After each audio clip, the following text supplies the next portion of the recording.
ក្រៅទាំងអស់នេះផងដែរគឺមានសារៈសំខាន់ណាស់សម្រាប់អ្នកលេង Bedwars ហើយនឹងទៅជាបែបណាប្រសិនបើជាខ្ញុំទៅប្រមាញ់ក្រែរបស់អ្នកទាំងនោះហើយអ្នកគ្នាចង់ដឹងឲ្យខ្ញុំធ្វើបានឬមិនបានទស្សនាវីដេអូទាំងអស់គ្នា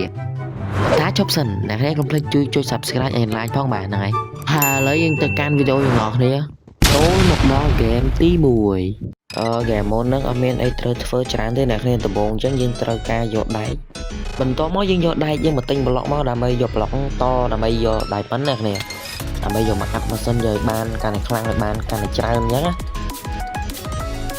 ឥឡូវយើងរងចាំផ្លែតមកយើងបានគោលដៅហើយយើងអាប់ម៉ាស៊ីនយើងបន្ថែមទៀតមកអ្នកគ្នាអូខេបានហើយអូខេអាប់ម៉ាស៊ីនយើងបន្ថែមទៀតហ្នឹង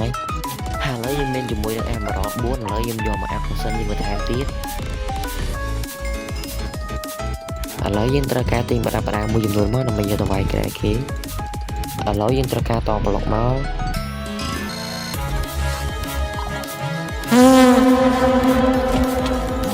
អ្នកគ្នាឃើញថាទឹកដៃយើងវាខ្លាំងប៉ុណ្ណាបាទដើរvàoនឹងធ្លាក់បាទ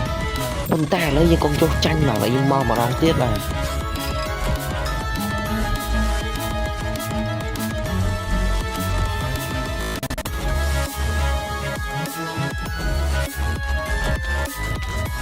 ខណៈពេលដែលខ្ញុំកំពុងអវាយគេនោះ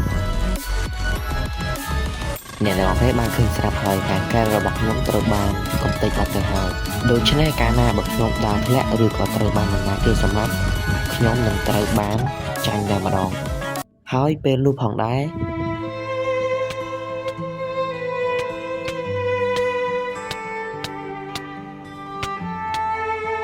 ខ្ញុំក៏បានស្លាប់ពិតមែន